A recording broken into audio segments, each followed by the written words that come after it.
on behalf of the members of the 9 WI branches within the Erne area, I would like to say a hearty welcome to you all. It is marvellous to see so many people here to support us in celebrating Battles Over, a nation's tribute. I would like to especially welcome the WI Federation Chairman, Mrs. Colette Craig, on her first WI-related visit to Fermanagh since taking office earlier in the year. Colette, would you like to stand up, please? Now, isn't she great? Dressed up for the occasion. The same welcome to our new Vice Chairman, Edwina Marr, and to our Federation Treasurer, Pamela Brown.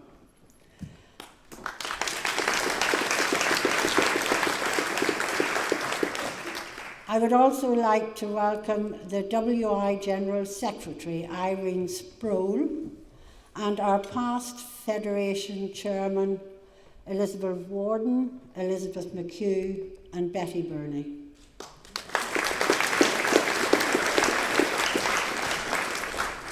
Unfortunately, our Federation President, Lady Anthony, is unable to be here. However, her other, or perhaps better half, Lord Anthony, is here. Thank you, Lord Anthony.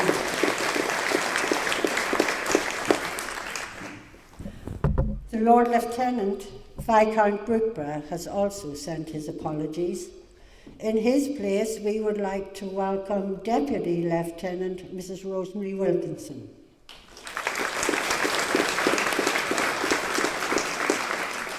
We also have apologies from the Fermanagh High Sheriff, Mr. John Maguire. He's in Korea on business just now. Apologies from Dean Kenny Hall. Not only is there a funeral this afternoon in the Methodist Church, but he is attending the rehearsal for tomorrow's Remembrance Day morning prayer service, which will be broadcast on RTE1. Now, it isn't often we have the opportunity to reciprocate generosity to those people who have always donated prizes for our WI annual Balmoral raffle. However, today we wish to thank Pat Kavanagh, representing the Killyhevlin Hotel, Pat Cameron from Cameron Landscapes, and I would also like to thank Hazel Johnson from the Jolly Sandwich, but Hazel cannot attend because she's short-staffed this afternoon. I thought Monsignor Peter would be here, but Saturday's a busy day for him too. Welcome to Mr. Sammy Carruthers and his wife Iris. Sammy's Uncle Jack's letters from the front will be part of this afternoon's programme. Siobhan, has Siobhan arrived? Our Rotary Club chairman, no? Okay, she's due to come too, but she hasn't arrived. Welcome to the chairman of Fermanagh and Omagh District Council, Mr. Howard Thornton. You're very welcome.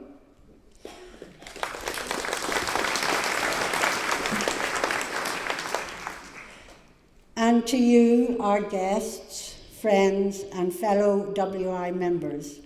Many of you have travelled quite a distance, and we appreciate the efforts you have made to attend this special afternoon.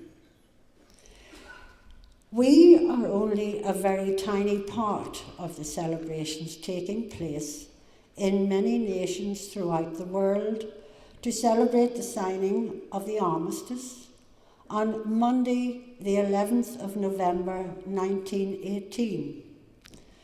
And it is our chance to pay tribute to those millions of men and women who gave their lives or returned home wounded after those 4 years of horror.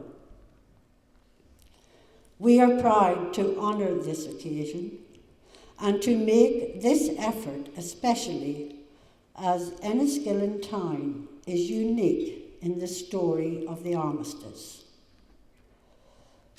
Many of you may know this, but I'll relate it anyway. A wireless message sent from Paris by the Commander-in-Chief, Marshal Foch, announcing the time for the cessation of hostilities was picked up by a radio operator in the local Enniskillen military barracks not long after 6 in the morning on the 11th of November 1918. Translated from the original French, it stated, "Hostilities will cease on the whole front from November the 11th at 11 o'clock. The Allied troops will not, until further orders, go beyond the line reached on that day and at that hour." Well, as you can imagine, the news spread like wildfire around the town. Guns were fired, scores of coloured rockets were launched from the military barracks. The fabulous sound of the pealing church bells, which had been silent for 4 years, rang through the air. The jubilation was glorious. Flags were erected along the streets.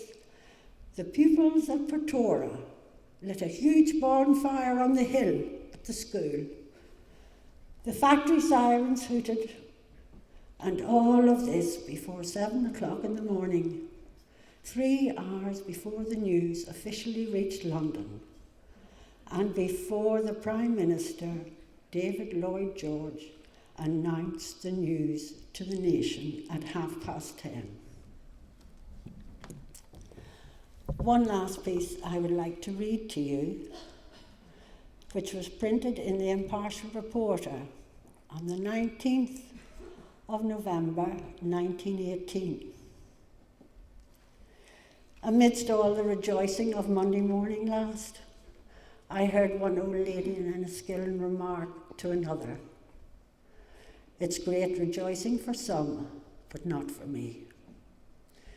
She had a son at the front from 1914 and had that day received word that he had been killed.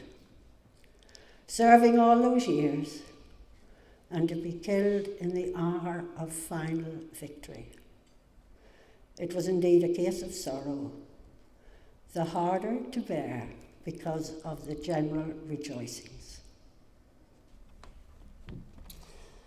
And so to our afternoon of tea, of entertainment, and to celebrate the centenary of battles over. The first half of the afternoon's programme will be provided by our local WI members. Do you know they are marvellous? All I had to say was, "Would you please do?" And they said yes. As did all of the other members when I asked if they would knit poppies, dress up, be waitresses, and by the way, I am supposed to be dressed up, Colette.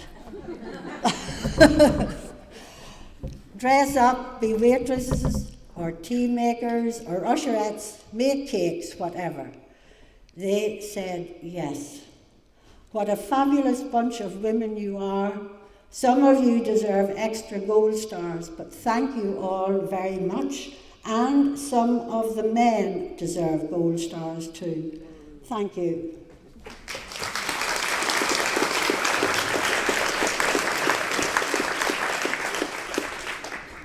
And now, ladies and gentlemen, I would like to hand over to the professional, our compere for the afternoon. This fine, big, handsome chap. Do you see him? Mr. Gary Wilson. I know you will enjoy his wit and fun. I was at a concert recently compared by Gary, and I thought he was super. He just exudes enjoyment. After tea, we will have the pleasure of listening to the singing of wartime songs by Clara Wilson. And we are extremely lucky to have these two fabulous professional entertainers here this afternoon. So ladies and gentlemen, sit back, even though it's tight, relax, and enjoy the WI Tea Party. Thank you.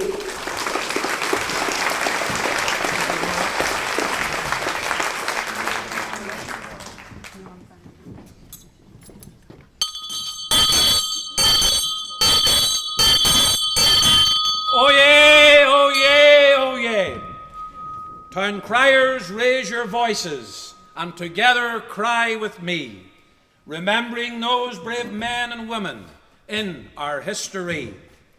The battle's over, a nation's tribute remembers them one and all. Be proud and stand united.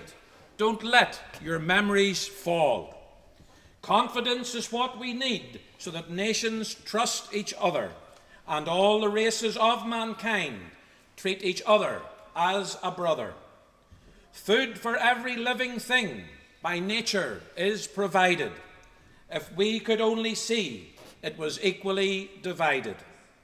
The woods and streams, the mountains high, the sea and golden shore were never meant to be the cause of senseless bloody war, or race for powerful armaments and sacrifice of youth, but a world of true contentment built on faith and trust and truth. Peace to the world. God save the Queen.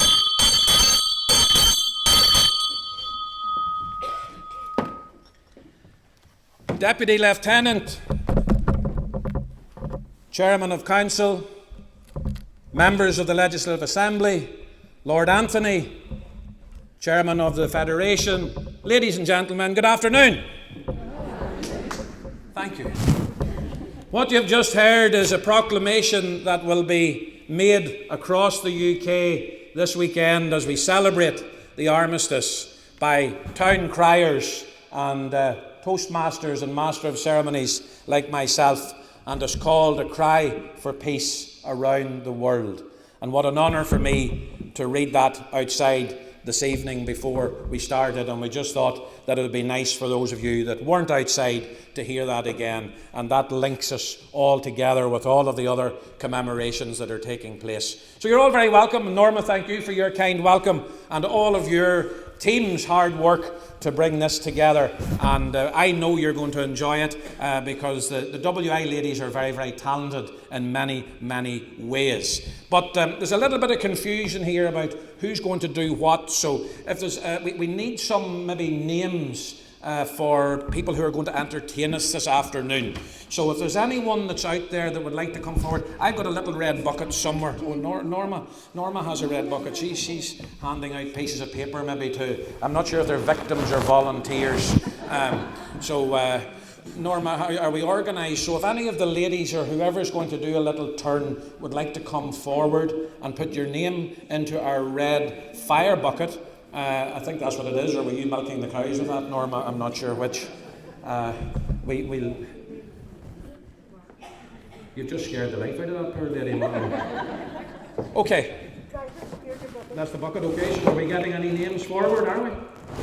Any takers? Where's all the ladies? No? Yes?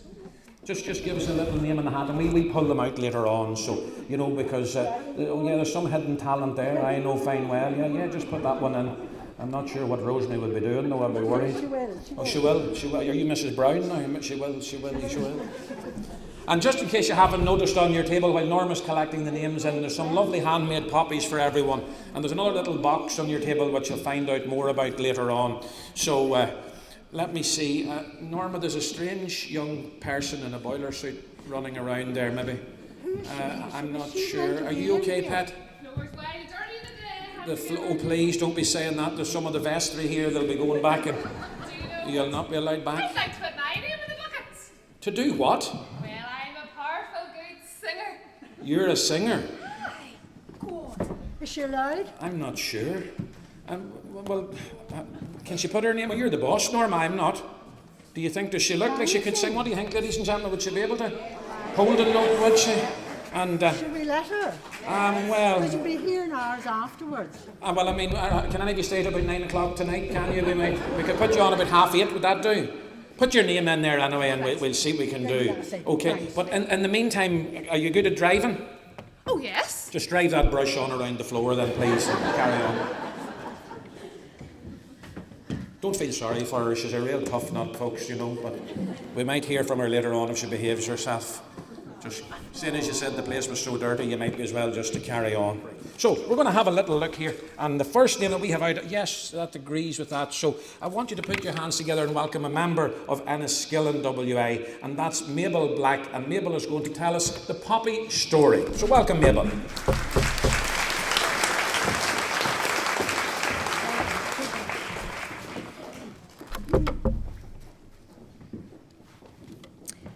During the First World War, 1914 to 1918, much of the fighting took place in Western Europe. Previously beautiful countryside was blasted, bombed and fought over again and again. The landscape swiftly turned to fields of mud, bleak and barren scenes where little or nothing could grow. Bright red Flanders poppies, however, were delicate but resilient flowers and grew in their thousands, flourishing even in the middle of chaos and destruction. In early May 1915, shortly after losing a friend in Ypres, a Canadian doctor, Lieutenant Colonel John McCrae, was inspired by the sight of poppies to write a now famous poem called In Flanders Fields. McCrae's poem inspired an American academic, Moyna Michael, to make and sell red poppies, which were brought to England by a French woman, Erne. The Royal British Legion, formed in 1921, ordered 9 million of these poppies and sold them on the 11th of November that year. The poppies sold out almost immediately, and that first ever poppy appeal raised over £106,000, a considerable amount of money at the time. This was used to help World War I veterans with employment and housing. The following year, Major George Howson set up the poppy factory to employ disabled ex-servicemen. Today, the factory and the Legion's warehouse in Aylesford produces millions of poppies each year. The demand for poppies in England was so high that few were reaching Scotland. Earl Haig's wife established the Lady Haig Poppy Factory in Edinburgh in 1926 to produce poppies exclusively for Scotland. Over 5 million Scottish poppies, which have 4 petals and no leaf, unlike poppies in the rest of the UK. They are still made by hand by disabled ex-servicemen at Lady Haig's Poppy Factory each year and distributed by the charity Poppy Scotland. And I'm wearing a Scottish poppy today. I have 2 spare ones if anybody would like them. Since then, 2 other colours of poppies have been introduced, and the first one is the white poppy. What it means: like the red poppy, it is designed to help remember those who have died in conflict, while establishing a lasting commitment to peace. It was first introduced by the Women's Cooperative Guild in 1933 and is now sold by the Peace Pledge Union. Their motto is, "War is a crime against humanity. I renounce war and am therefore determined not to support any kind of war. I am also determined to work for the removal of all causes of war." And the purple poppy, and what it means: this poppy was created in 2006 to remember the animal victims of war. All donations go to the charity Animal Aid, who say of their appeal, "During human conflicts, animals have been used as messengers for detection, scouting and rescue, as beasts of burden and on the front line." In Flanders Fields. In Flanders Fields the poppies blow between the crosses, row on row that mark our place. And in the sky the larks still bravely singing fly, scarce heard amid the guns below. We are the dead. Short days ago we lived, felt dawn, saw sunset glow, loved and were loved, and now we lie in Flanders Fields. Take up our quarrel with the foe. To you from failing hands we throw the torch. Be yours to hold it high. If you break faith with us who die, we shall not sleep, though poppies grow in Flanders fields. Thank you.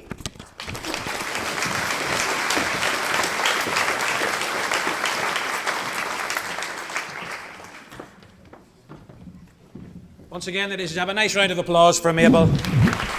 Thank you, Mabel.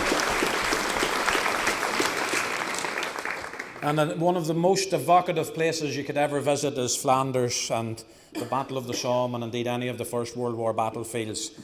Highly recommend it if you have never made that trip to try and fit it in on your bucket list, as they say. It's something that will really stick with you for life and bring home the horrors of war. So our next act has been picked out of the hat here as well, and we've had a wee bit of cajoling to get these ladies to come up, but I want you now to put your hands together and welcome Joe Nixon and Betty Little from Tamla WI to tell us the Jelly Baby story.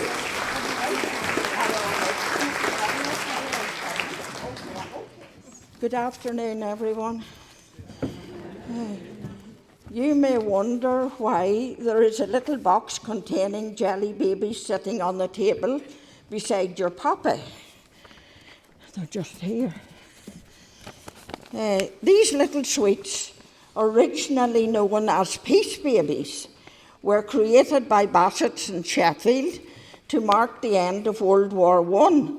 Their colours represented each country which fought in the war. They were renamed after World War II to Jelly Babies. The babies I have in my basket were made by a member of Pomeroy WI, Erne Cuddy.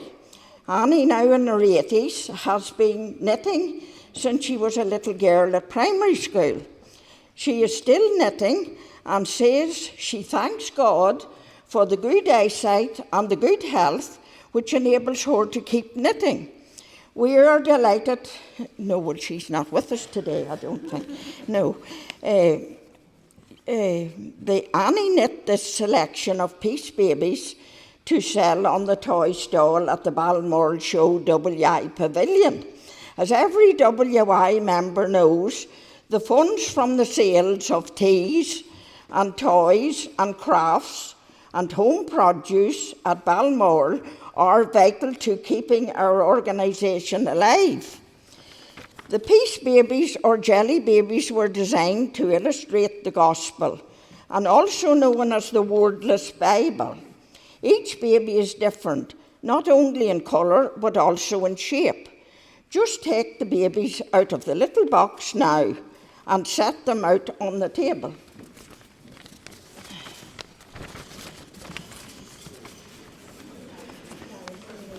Look at the black baby. You may have to lick away the icing sugar to see it. The black baby has a heart which symbolises God's love. The green baby, and again, you may need to lick away the icing sugar to notice the green baby is crying, which represents the sadness of life without God's love. And they are all edible. The red jelly baby licks its chest, and you will see a bee on its chest, which represents a blood sacrifice. Christ died to show how much he loved us and to show us the way to heaven. The pink jelly baby is perfect. You don't need to lick it. It is perfect because when we become Christians, each of us is a child of God, which points to the need of being born again. The yellow jelly baby is wearing a necklace which illustrates the riches and treasures of the Christian life. Finally, look at the orange jelly baby. You may have to lick its tummy to see it is carrying a bag. This bag contains the necessities for the Christian walk through life. You may finish eating your sweets now, and I hope you have enjoyed listening to this little story, The Peace Babies, Jelly Babies. Yeah. We're now going to have a poem, ladies and gentlemen, and this poem is written and recited by a member of Brookborough WI. Would you please welcome Christine Taylor with her poem, The Bells. The bells. She'd always loved the sound of bells. She loved the story each peal tells. She knew the names of every tune, of the morning bells and the bells at noon. Then war came, and a silence fell. No joy, no celebration, no pealing bell. A deep, dark sadness spread around. The thud of boots, the only sound as young and old were signed up to fight.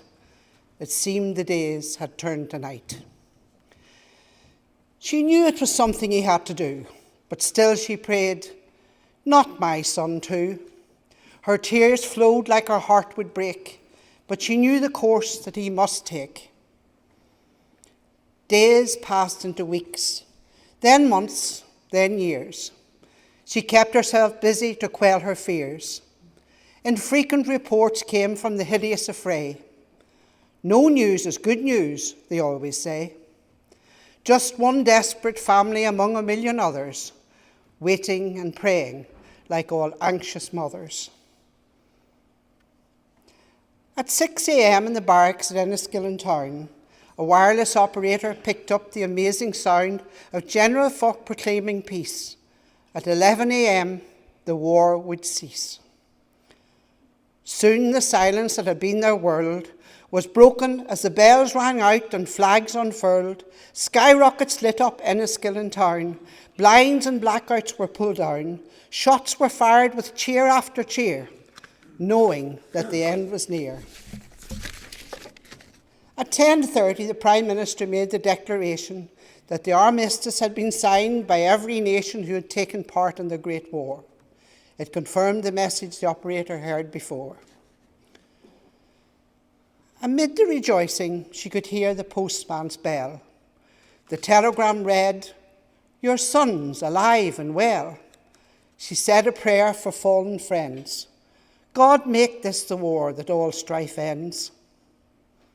May we always respect the World War dead, remembering those whose lives were shed, the grief, the sorrow left behind by men so evil that they were blind. As the bells tolled out with triumphant tone, welcoming many heroes home, for others grief was mixed with joy, as they remembered a fallen man or boy, who'd never more their homeland see, but whose bravery ensured the victory.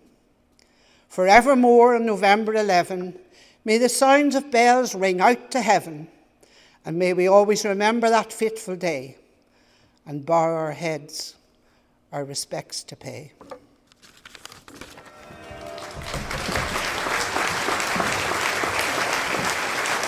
And I'd now like you to welcome the ladies of Enniskillen WI, who are going to bring us Jack Crother's Letters from the Front.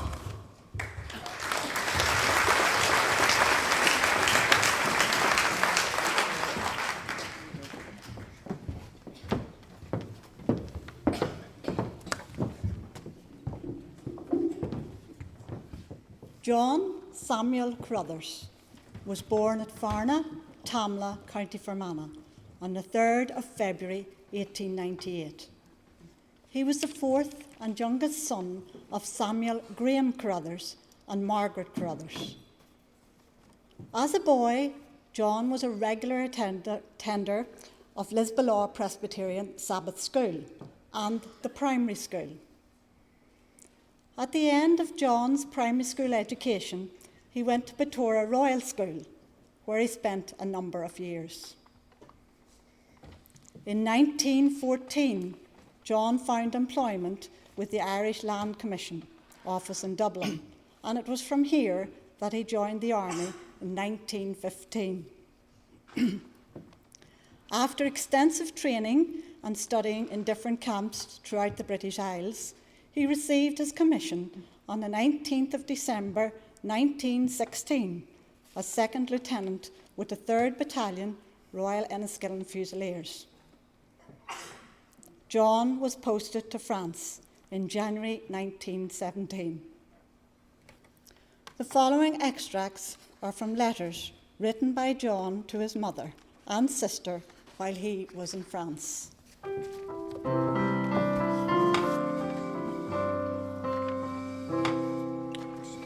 Fare thee well, Enniskillen, fare thee well for a while, and all around the borders of Erin's green isle. And when the war is over, we'll return in full bloom, and you'll all welcome home the Enniskillen Dragoons. Fare thee well, Enniskillen, fare thee well for a while, around the borders of Erin's green isle. And when the war is over, we'll return in full bloom, and you're all welcome home to the Enniskillen Dragoons.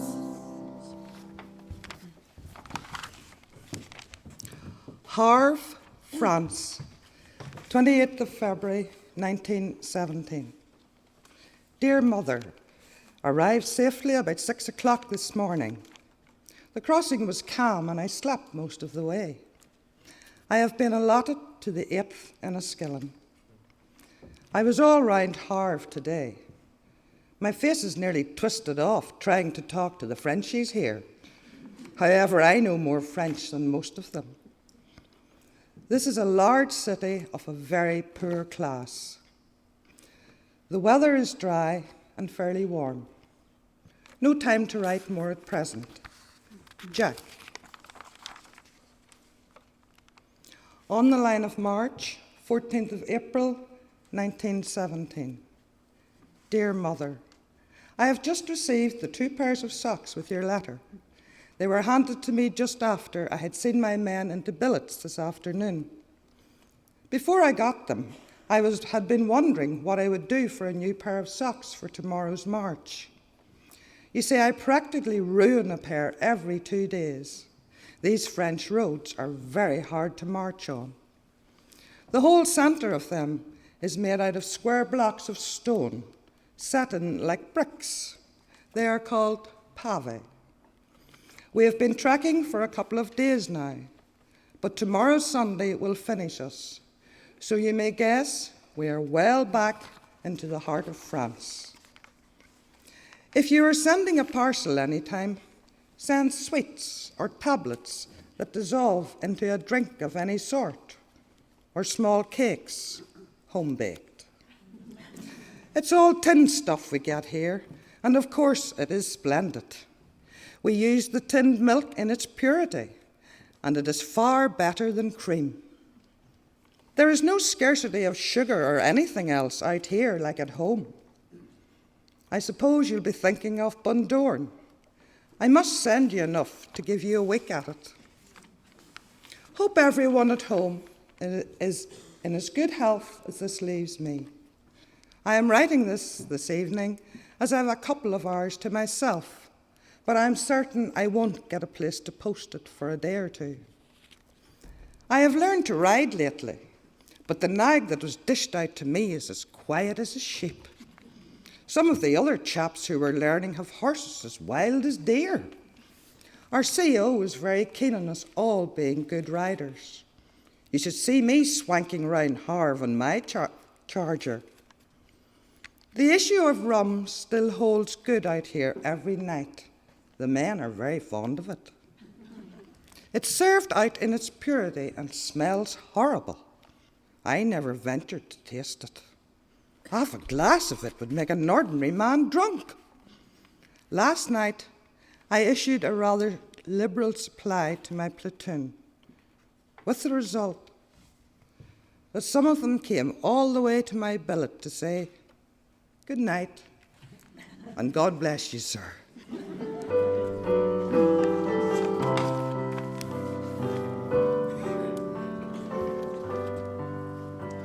It's a long way to Tipperary.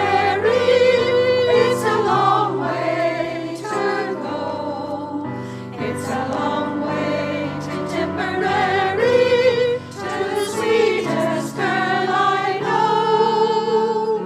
Goodbye, Piccadilly, farewell, Leicester Square. It's a long, long way to Tipperary, but my heart lies there. It's a long way to Tipperary, it's a long way to go. It's a long way to Tipperary, to the sweetest girl I know. Goodbye, Piccadilly, farewell, Leicester Square. It's a long, long way to Tipperary, but my heart lies there. France, 4th of March, May 1917. Dear Mother, got both your letters together last night. I have not written to you for some days, as circumstances did not permit. You see, we had a 3 days march back, and we only rested a few hours before going into the line. I am writing this in the front line, but we are going out again very soon. I am in a new section now, and it is a very quiet place compared with other places I have struck. The trenches are nicely covered with poppies and daffodils. There are crowds of pheasants, hares, and even wild duck around here. We managed to pot odd ones, and to cook them too. A cat and dog came into the line with us this time. The dog has got the wind up badly. He shivers when he hears shells. Cats never get frightened in the line. They walk about no man's land constantly. I heard the cuckoo on the 1st of May. Nightingales sing ceaselessly in no man's land every night, so we get plenty of good music. I will let you know when I want socks. Did I tell you that I had an enormous parcel of sweets from Uncle D? I had it brought into the line, and we had some great times eating all the different kinds of sweets. No more time. Write soon again. I sent you a field postcard yesterday. Jack. 10th of June, 1917. Dear Mother, I got your letter of the 4th, just as we came out of action. We are well behind the line now and are going further back for a few weeks to rest and reorganise. As I told you, I came through without a scratch, but my platoon lost very heavily. If you want to see all about the part I fought in, get the Sketch and Mirror on June the 8th and read all about the Vichy Ridge. It has been the greatest battle the world has ever known, and also been the greatest success. The Irish troops did the best of all, and especially the Irish Brigade. We got an enormous number of prisoners, and nearly every one of them was wearing the famous Iron Cross. I would not have missed this great battle for anything, although it was a terrible experience, and there were some terrible sights. But looking at hundreds of mangled corpses doesn't worry me now. The mines made a fearful row. The whole ground swayed like a boat on a rough sea. The German fellow came specially to take our battalion when we were marching back out of action. You will probably have the picture in Enniskillen. If so, you will see me with the miserable remnants of my platoon. It was great to get a wash and change. No more news. Write soon. Jack.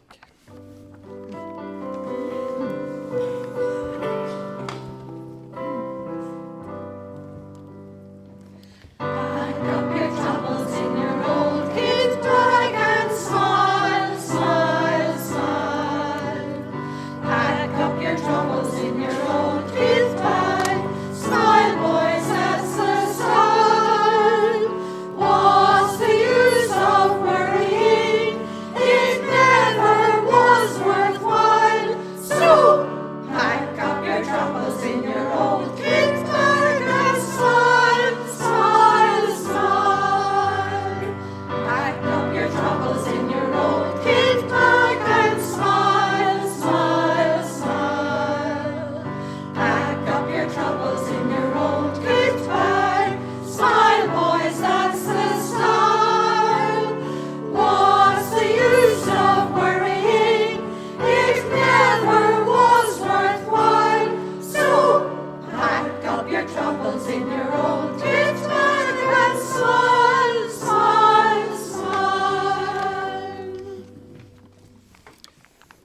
15th of June, 1917.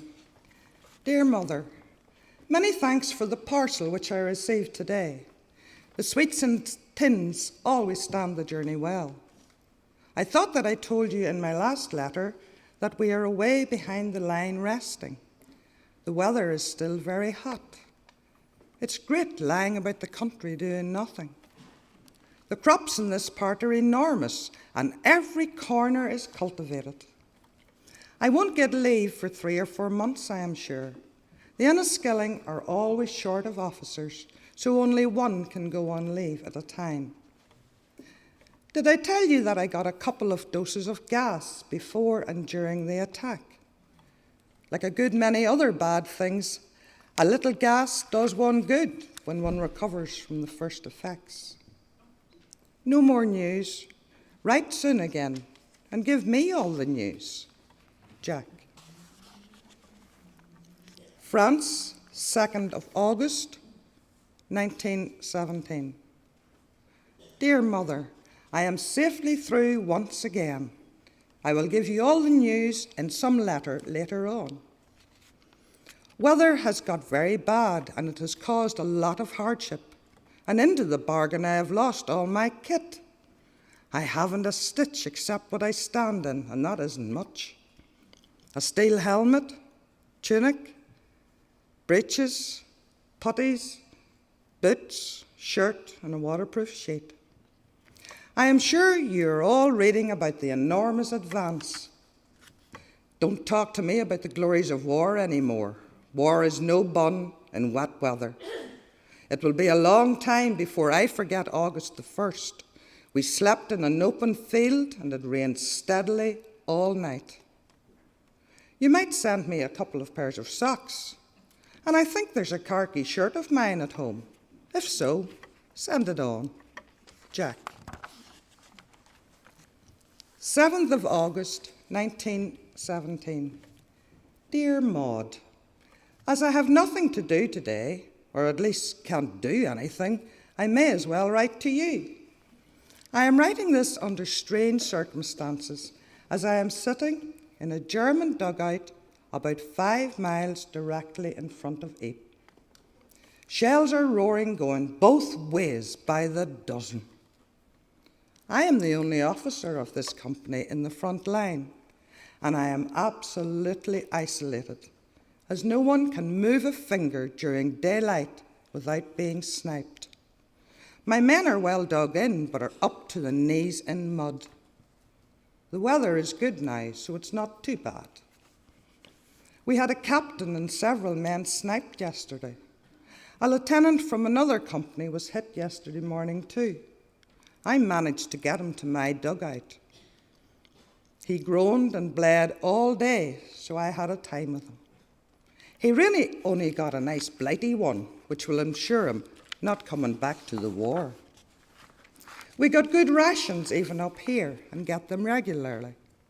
Mail comes up too. I got a letter at 2:30 this morning from Olive. You see, the girls haven't all forgotten me yet. If they only saw me now, all covered with mud and not washed for days. Even my tin hat looks dilapidated. Ypres is a sight for the gods. It stinks with poison gas and bad smells. No word of my kit yet. We'll get new stuff soon. Anyway, the other officers give me anything and everything. And what I'm wearing is all blood-stained.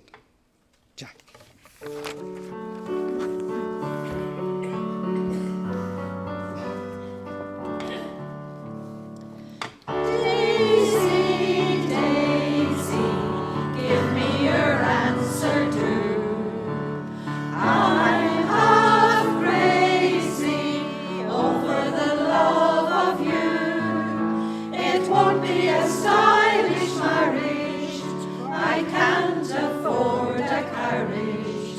But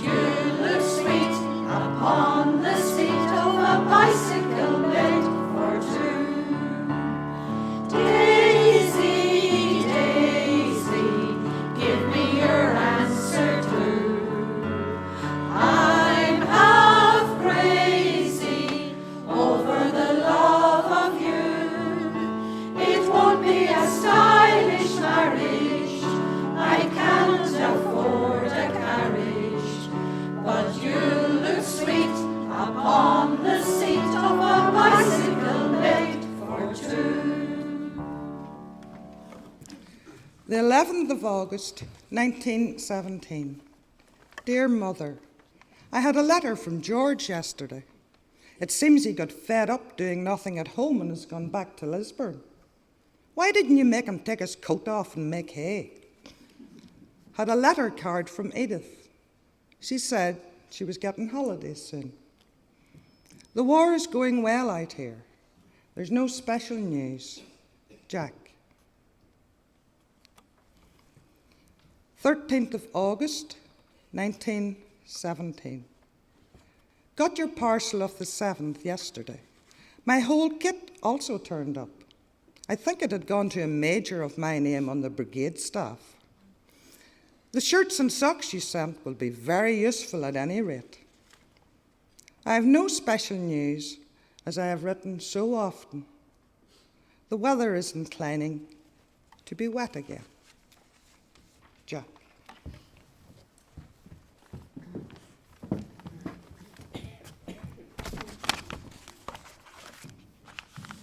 "20th of August, 1917. Dear Mr. Carruthers, I regret having to inform you that your son was wounded on the 16th of August and is now missing.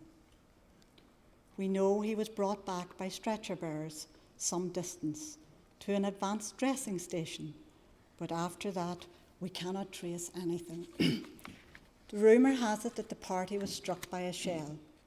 I fear they were all killed, your son amongst them. We are all awfully sorry he's gone. He was such a good officer, popular with everybody, and absolutely fearless, using every effort to overcome difficulties and fight the enemy. I only hope that my surmise might be wrong, and that after all, he may have got back all right, but it's a slender chance.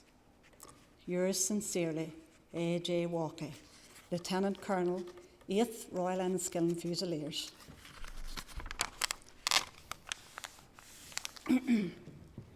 It is sad to say, but on the 16th of August, 1917, Lieutenant Jack Carruthers was seriously injured and was in transit to a first aid station when they were hit by a German bomb.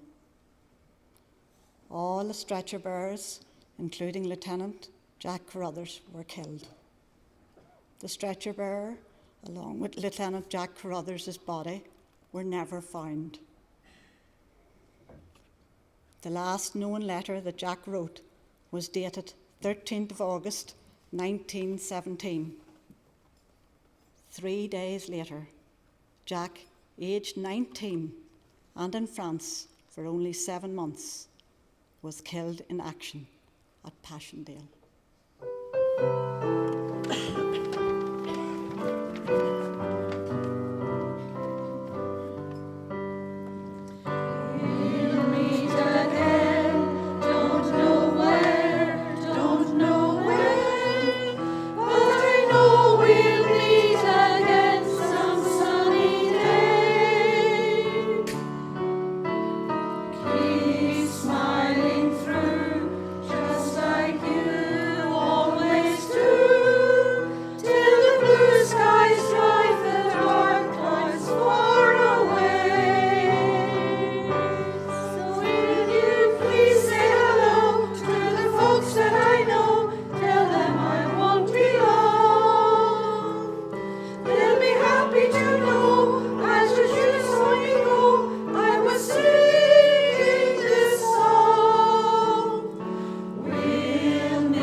Appreciation again, once again, ladies and gentlemen, for the ladies from Enniskillen. A very moving interpretation of the reality of what happened.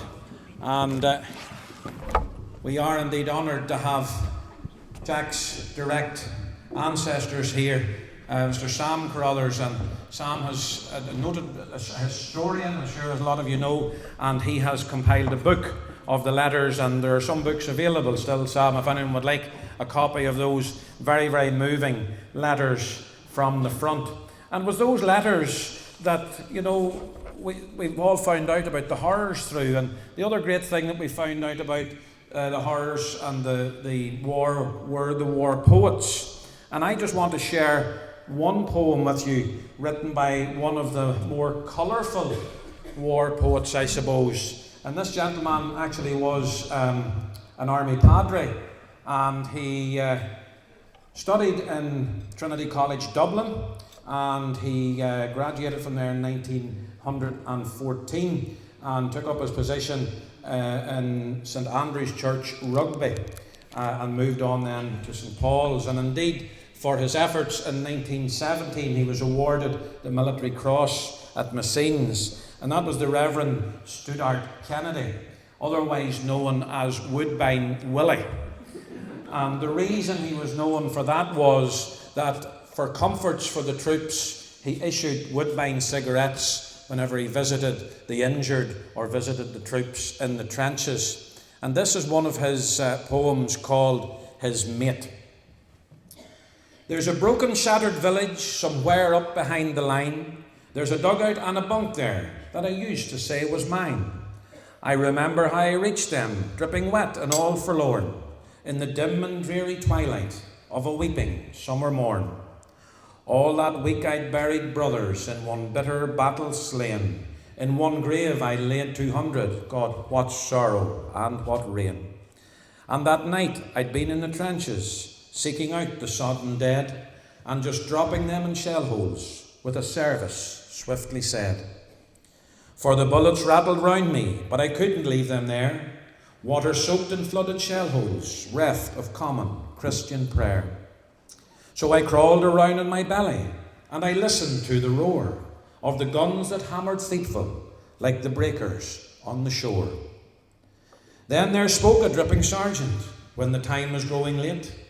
Would you please to bury this one, 'cause he used to be my mate. So we groped our way in darkness to a body lying there, just a blacker lump of blackness with a red blotch on his hair. Though we turned him gently over, yet I still can hear the thud as the body fell face forward and then settled in the mud. We went down upon our faces, and I said the service through, from I am the resurrection to the last, the great adieu. We stood up to give the blessing and commend him to the Lord, when a sudden light shot soaring, silver swift and like a sword. At a stroke it slew the darkness, flashed its glory on the mud, and I saw the sergeant staring at a crimson clot of blood. There are many kinds of sorrow in this world of love and hate, but there's no sterner sorrow than a soldier's for his mate. I think that just epitomizes what we want to remember from all those years ago. Well, before I say what I wanted to say, earlier on today, a gentleman gave me this book, poems written by his son.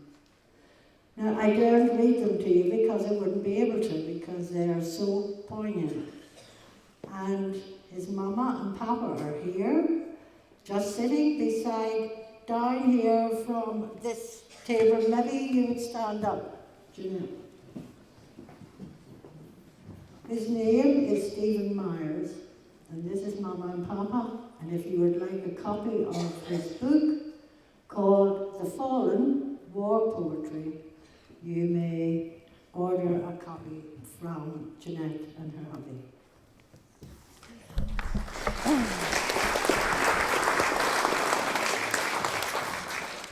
Now, I hope you have enjoyed the first half of our programme this afternoon.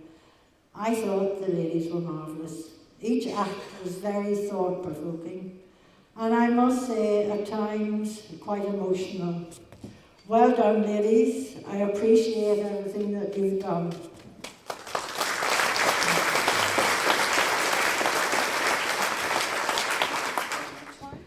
before I start, I'll kill you, Norman. No, I'm going to kill you. Why? You told us to dress up. Anyway, and well, I think two you're of us great. did anyway, and the Yes, lovely well done. ladies. I And know. thank you very much, members, for supporting us. And thank you for a wonderful programme this morning. Can I ask you all to join us now, all of you that know the WI Grace, and because of all those who did die in both World Wars, we are fortunate all to be here enjoying this today, and we thank God for that first of all. So, thank you, Father, for thy care, food, friends, and kindliness we share. May we forever mindful be of home, of country, and of thee. Amen. Thank you.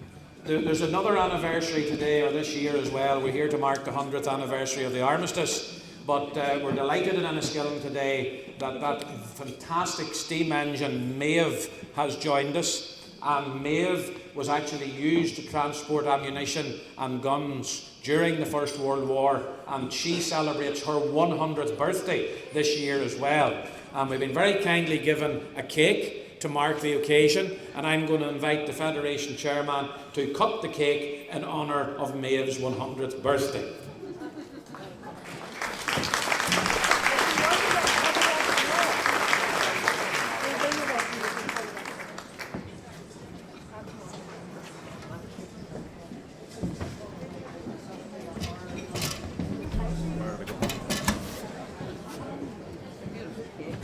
Oh, it's delicious.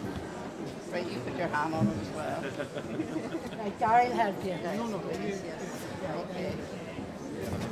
Can I have this bit here then? Yes, you can have whichever. I'm getting the bottom half, I'm sorry. There you go.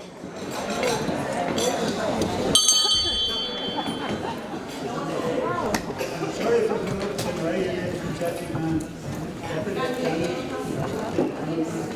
Distinguished guests, ladies and gentlemen. It's a great honour that especially Mrs. Key has done my family here this evening. He treated the lepers with respect, he read them locally, and he showed how things were in the First World War. My Uncle Jack went off as a young man. He, I presume, suffered a lot, but the letters he wrote home, he chose his words carefully. Not that he was sensitive to a certain amount, but he did not want, I'm sure, to give annoyance to his mother and father at home. All young lads were in sicknesses. So I must congratulate the Women's Institute on what they have done here today. My late mother was a member of the WI for a long time. She lived and she slept the WI. I heard not much about the WI, young people turn off. Anyhow, she enjoyed her life in it and the great friendship that she had among them. And I'm sure some of you would remember her. She's 26, 27 years dead now. But anyhow, she enjoyed her time with the on behalf of my wife and myself, I would like to thank the Federation of the Women's Institute for inviting us here today. It's been a joyous occasion. It's a sad occasion, but we have to move on. To finish up, I would like to read you a little poem that my grandmother wrote about my Uncle Jack.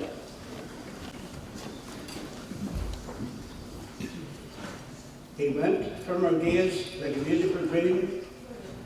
We scarce can believe how strange it has seemed. We give all we have, be it loss, be it gain, to gaze on the face of our dear boy again. We know he is safe in that beautiful land, and Father, we vow to thy will. But oh, for the touch of a vanquished hand, and the sound of a voice that is still. Thank you all very much, ladies and gentlemen.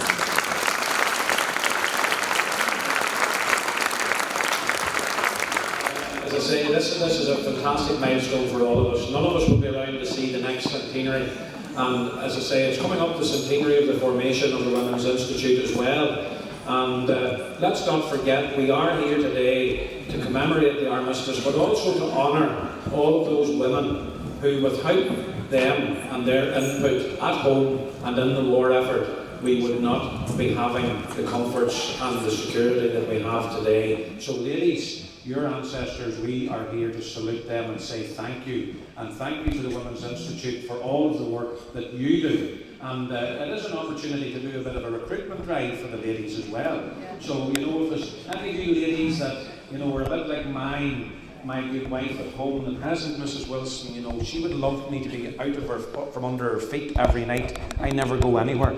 And as you all know, you know, so she loves to get out to things like this. So I would recommend it as an organisation, you know, to please think of joining and get yourselves out there and enjoy the camaraderie and the friendship and the fellowship that the Women's Institute provide right across the province. Is that all right, Madam Chairman? Is that good enough recruitment drive? Okay. Checks in the post. Well, keeping on the theme of ladies and ladies in the war, it's now my pleasure to introduce a very, very talented young lady. We share the same surname, sadly no relation, but I have shared many's a stage with her, including the Ulster Hall, the Waterfront Hall, and many other venues across the land. She is a very, very talented soloist. It's her first time in this part of the country. You may have heard her perform live on Radio Ulster this morning, live from the castle, but she's here now for your enjoyment. Please welcome Clara Wilson.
Happy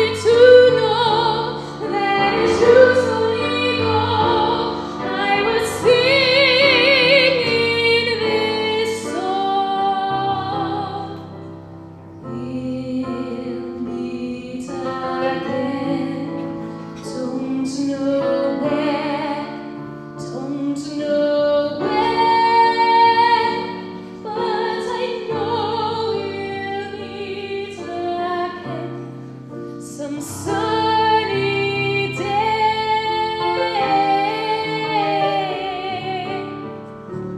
But I know we'll meet again some sunny day.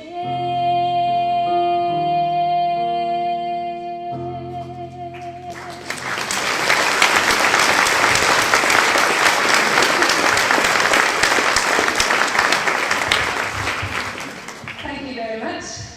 I am from Ireland, the Ducks of Ireland, and I love singing. I started first singing in my church choir, and we have a wonderful organist there, Carl McKenry, and he's the one who first told me to sing. But for years and years, my daddy used to always say, Vera Lynn, learn that one. And that's his favourite song, We Meet Again. And I got to sing it this year in the waterfront, and Daddy said he cried. But I just think the word, we were talking about this, Stephen himself, the words are so wonderful, full of hope, but yet so sad. And it's amazing to be able to do things like this, to come and to celebrate, but also to remember the absolute heartaches. And it was amazing standing back just listening to some of those letters, every individual family. And I've been recently thinking a lot about it, but it's been children going to war. It's like, I have a wee girl, and she's 2, and I love her to bits, but these families had, young boys of 16 going off. And it really was very grim, and yet we are here to say thank you to them and to remember that we now have our freedom because of what they did for us. So moving from a daddy's favourite song, this next one is my mummy's favourite song, and it's Danny Boy.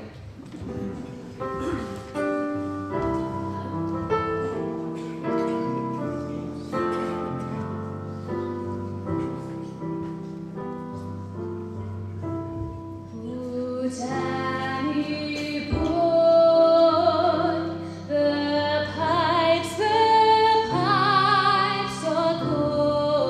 calling from glen to glen and down the mountainside. The summer's gone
just before the Second World War broke out, and I suppose I kind of thought about it. It's a Nightingale sang in Berkeley Square, and it's one of those songs that it's again, it's sad and it's happy. You know, there's that joy of the special, beautiful times you can have in a relationship with anyone, whether it's a partner or just family, and then also the hardship. And I think that's why everyone really loved the song, because they could really relate to those feelings.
You're wondering, apparently my name was pulled out of the hat to do something. This would be firing squad or something lined up with somebody get food poisoning or something after the tea or anything. It's lovely to be here. I've always wanted to know what the women infiltrators was like.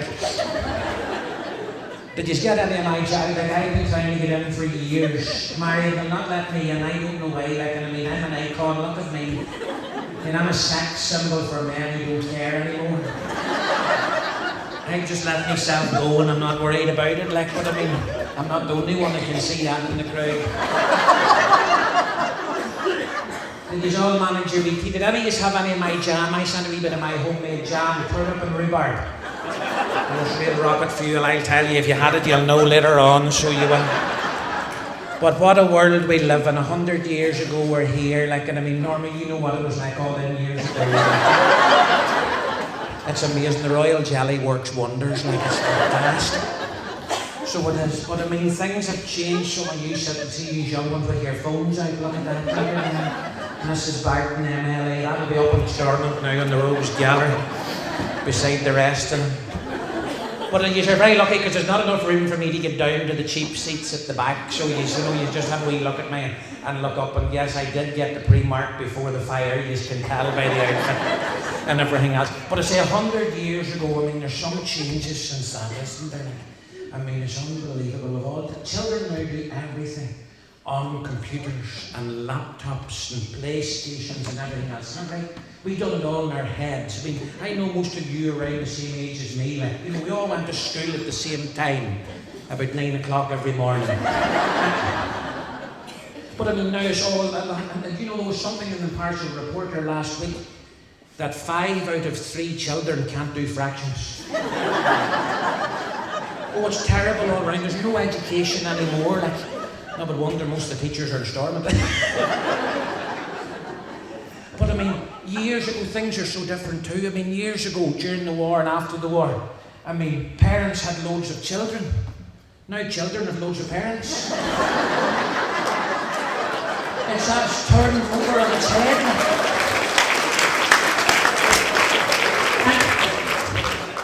And I mean, for goodness sake, some of the children are running riot around the streets. We're sending the dogs to obedience classes.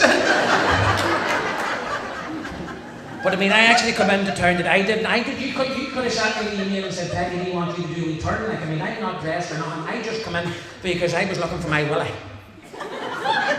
Because my willy slips out every now and again. Like, whenever Willie goes out, he's hard to get in again. Like, you know, it's that old nursing home thing, you know, because he doesn't get out in his own that often. We've been married quite a long time, Willie and I now. So anybody here can beat 45 years of marriage? Anybody over that? Anybody? Yeah, are you waving down there, Pat? Yes. Is it to that young fella behind you, is it? Oh, well done, sir. Very good. How many years? 61? What about that? Give them a round of applause. Is that the winners so far? Oh, you beaten that down the back? Oh, yes. Who's your woman with the bling at the back? There's more gold around her than there is in a Mercer sale. Would you look at her? How many years, Yvonne? Oh, 62. Only just, like... Do you realise if you had killed them on the honeymoon night, you would have had a job in Stormont by now, you know, under the Good Friday Agreement and 12 months holidays, paying the year and all that, like, you know. It's great work if you can get it. But no, as I say, children and everything else, some children are very, very good. You girls making me very nervous. I know how Hugh Hefner felt. Look at your woman, wee bunny ears and all on her standing over there. All the women stand waiting on him. Most boys and girls are very good, as I say. There's an odd one's very bad. We had a wee fella down our way just before the summer holidays, and he answered the telephone at home. He was 5 years of age. Excuse me, son, no photographs for security reasons. Social security reasons. And he says, hello. You all know what a landline telephone is, like you young people. The thing that sits at your front door with about 2 inches of dust on it that you never use. And this man on the other side of the phone, he was one of these salesmen for insurance or something. Good job of no mobile phones when you were about here, but we were doing your insurance work, like, you know. But these boys don't give up, and it was sort of trying to remind you of the accident that you couldn't remember having, or PPA or something like that. And he says, hello. He says, can I speak to your daddy, please? And the wee boy says, no, you can't. He says, why not? He says, because she's busy. He says, can I speak to your mummy, please? He says, no, you can't. He says, why not? He says, she's very busy too. He says, are there any other adults in the house? He says, Granny and Grandad's here. Must have been freaky evening. He says, can I speak to your Granny and Grandad? He says, no. He says, why not? He says, they're very busy too. He says, is there anyone else there, an adult who I could maybe speak to? He says, the police are here. He says, can I speak to the sergeant of the police, please? He says, no, you can't. He says, he's very, very busy. Your man was starting to get fed up. He says, what is going on? He says, your mummy's there, your daddy's there, your grandparents are there, and the police are there. Why are they all so busy that they can't come to the phone? He says, they're trying to find me.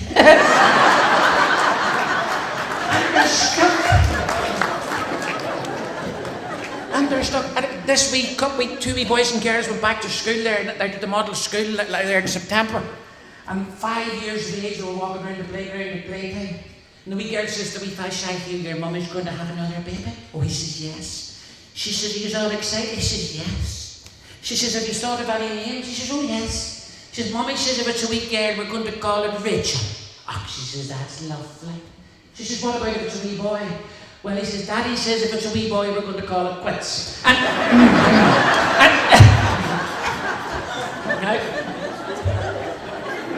everything's computerized and no everything. I mean, this .com, whenever I was growing up, was something you clean the toilet with. You know, and surfing the net. You all surf the net.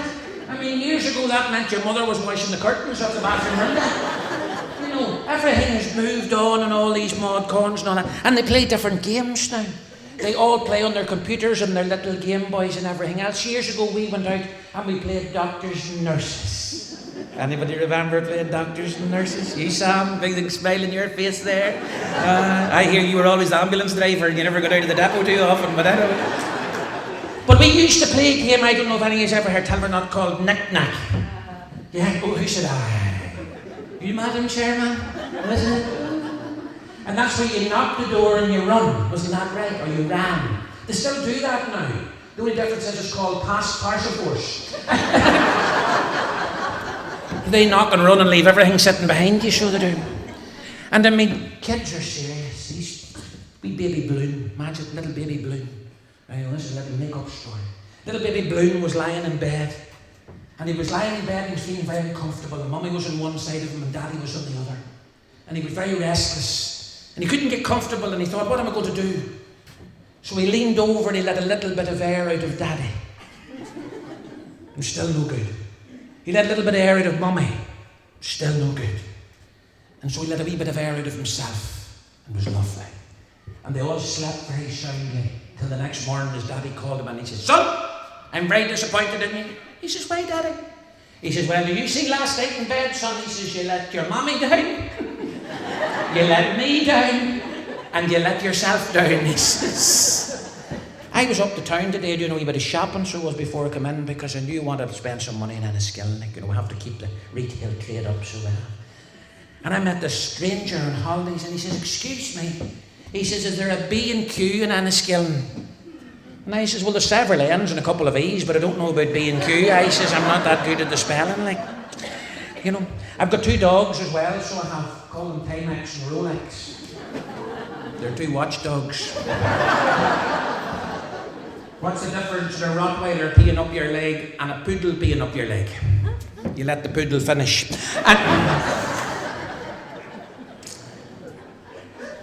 Fella sleep the other day and the dog sitting beside him, and this fella went over and he says, does your dog bite?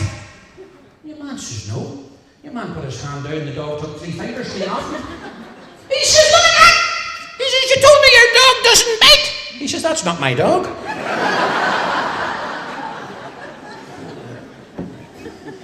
Down at the beach in Bundoran during the summer, I met this fella coming across the beach and kicking the sand everywhere. He was looking through. And I says, have you lost something? He says, I've lost my teeth. I says, what are you worried about them now? I says, they've been some mess. He says, I'm not worried about them. He says, there was a toffee stuck to them, he says.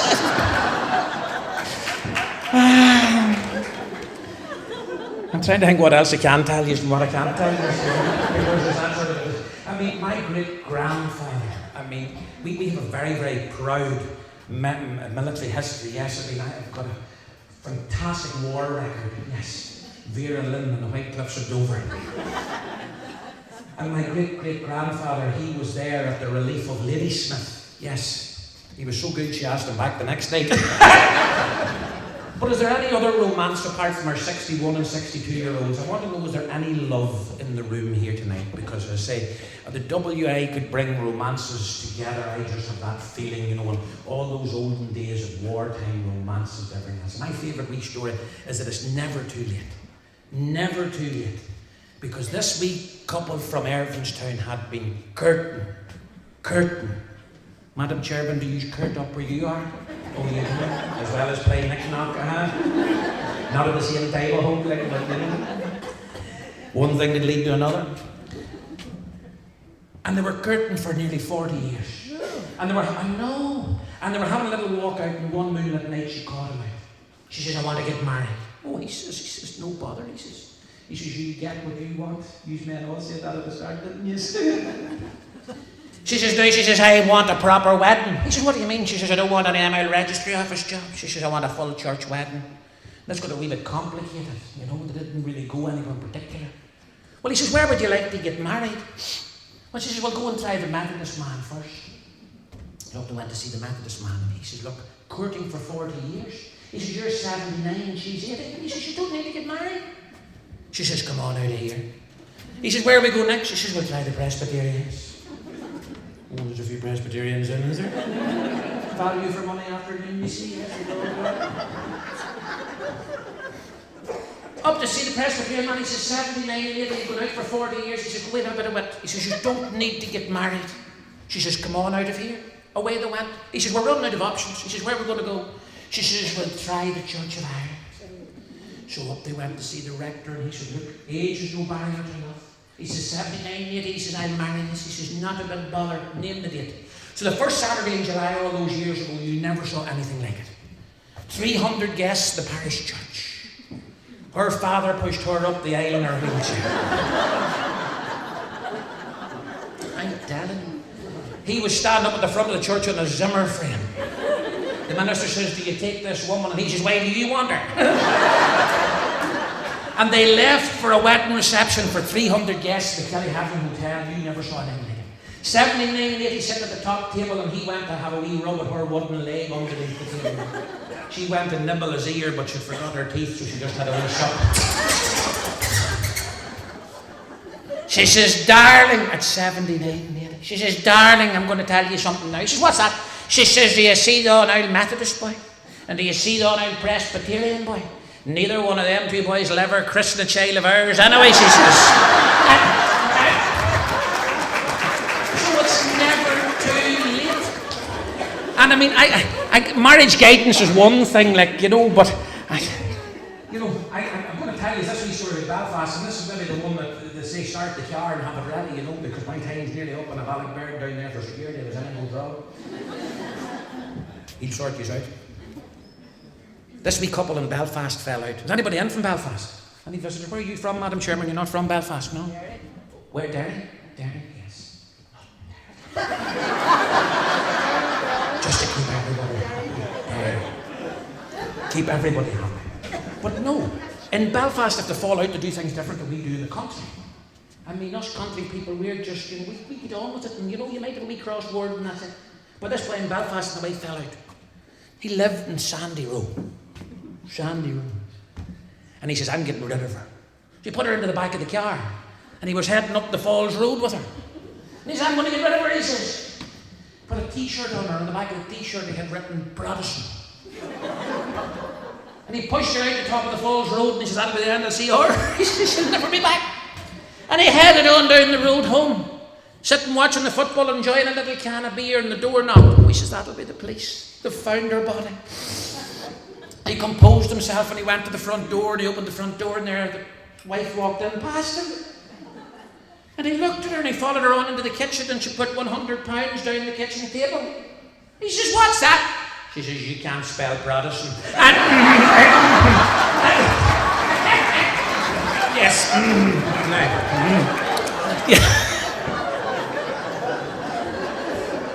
But listen, it's been lovely being in Enniskillen for the WI, as I say, and I hope that my job will get me in, because Norma, I'll be back for the Novi application. Like, you know, are you eating again? Are you at the cake now? He's going to have a big lump out of the cake. How time you eat something? Isn't she? Well, you give Norma a lovely big round of applause. And as I say, I'm going to invite that lovely wee songbird back to you now. Keep the applause going. Welcome back on stage. Wee Clara Wilson. Come on, Clara. You're a free mark as well. Look at that. Cheerio.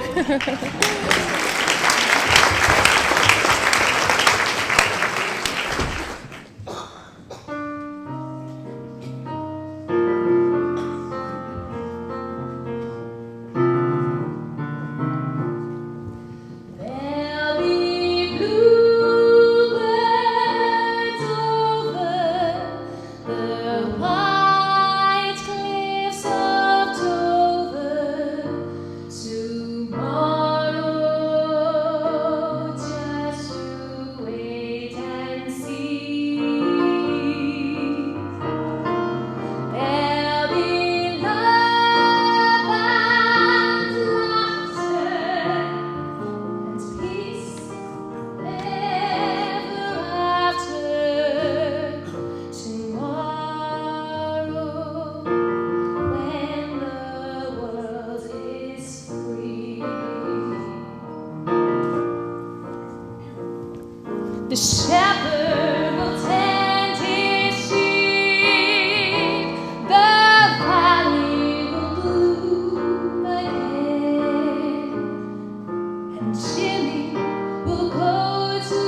where I think we're all going to sing a song together. You're down for a sing song, aren't you? This is Rue Britannia.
Ladies and gentlemen, what about that? The fantastic voice of Clara Wilson.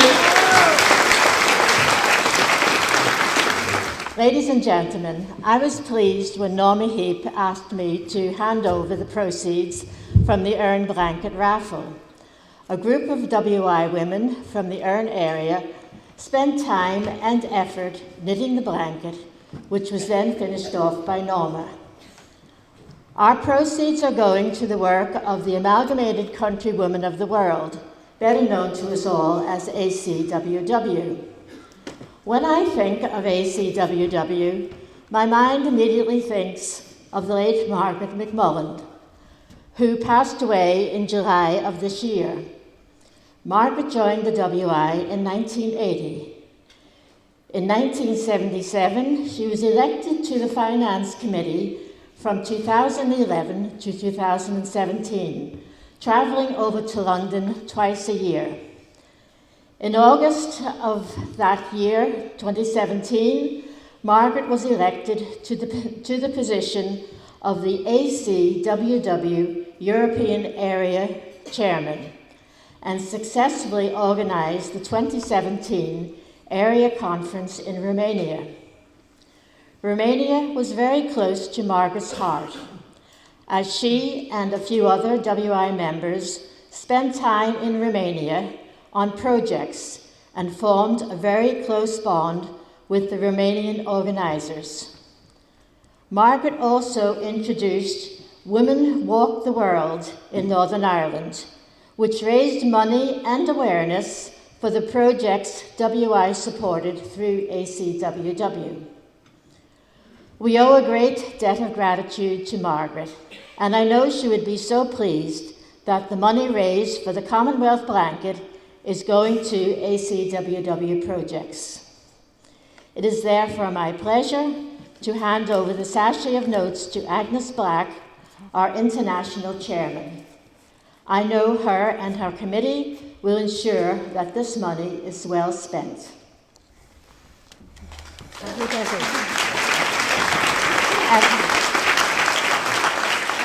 It is a very heavy sachet of money, so thank you all very much for your generosity.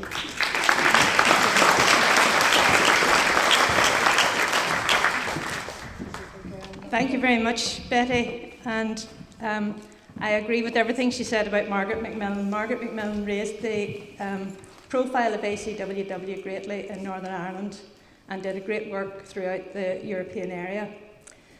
I am delighted to accept this. Norma has put a lot of work into this, along with her friends, her knitting friends in Fermanagh area, and she had us down at the unfurling of the blanket in March, and we had a great morning that day, and I think she has surpassed herself today. This afternoon has been wonderful, and I would like to thank them all for everything they've done.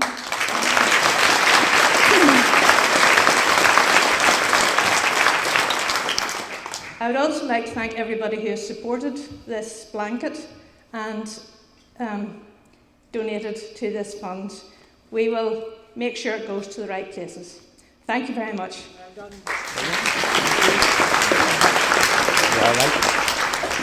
So it's now my pleasure to invite this fantastic lady who I've had the pleasure of working with and meeting on several occasions this year to help put this together. But she has done the leadership, she has done the donkey work and all of the blood, sweat and tears, in my mind, to make sure all of her team came along with her. She's a great leader, she's a great lady, Norma Heap.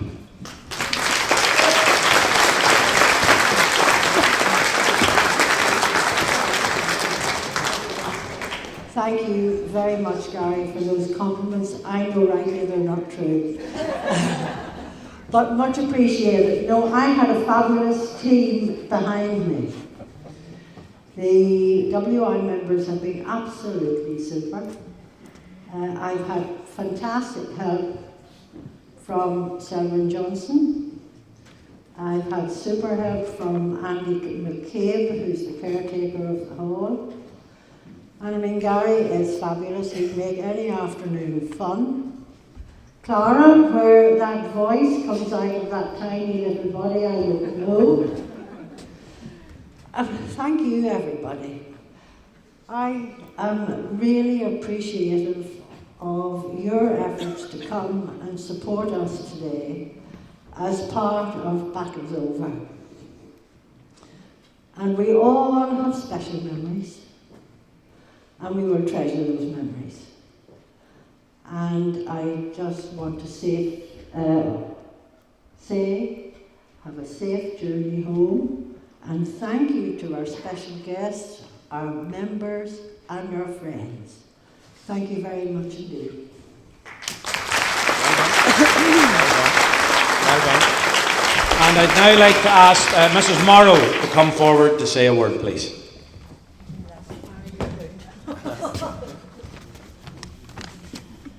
Norma, I've been asked to express the warmest thanks of all our fellow WI members in the Erne area for your hard work.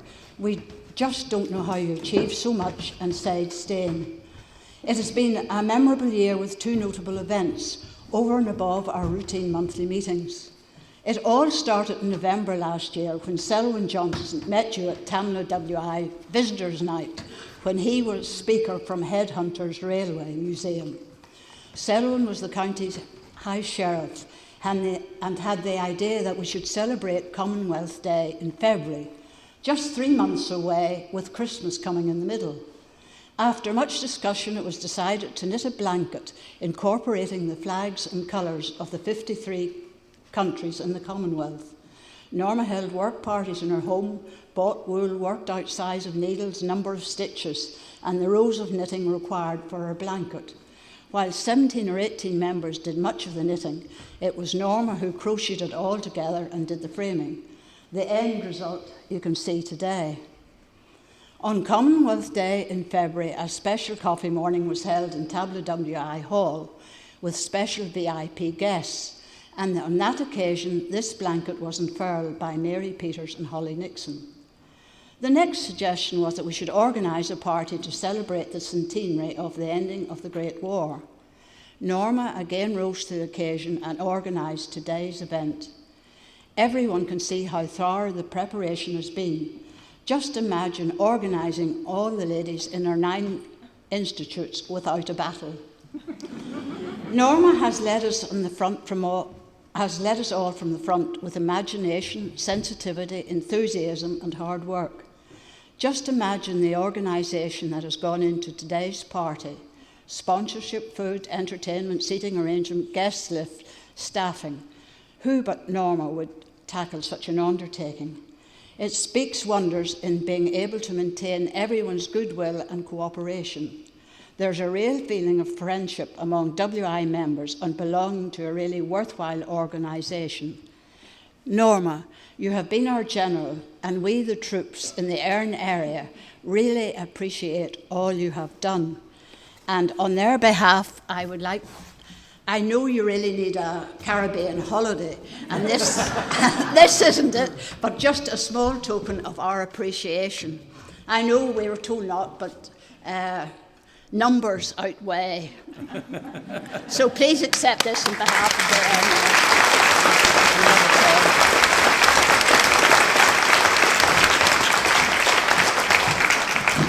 Thank you very much, Mary. I did say, now please, no flowers. Thank you. My troops are super, really, aren't they? Thank you, my troops. Deputy Lieutenants. Sorry, Norma, I didn't have to. Deputy Lieutenants, Member of the Assembly, Lord Anthony, Madam Chairman, Lady Presidents of all of these fantastic branches that we have in Fermanagh, distinguished guests, ladies and gentlemen, that nearly brings what has been a wonderful evening, I'm sure you will agree, to a close. And can I just remind you that if you don't know, there are so many special events taking place right across the county tomorrow. Go out, show your support, be proud to remember and to commemorate what has went before. And memories will never, never die if we do that. So it's been my pleasure to be part of this wonderful evening, and I want to thank Norma and all of her team for allowing me to do that. And thank you for being such a great and receptive audience. So from me, good evening, and it just remains for me to invite our fantastic Clara to come up and lead us in the singing of the WA anthem, A Countrywoman's Song. Would you all like to stand, please?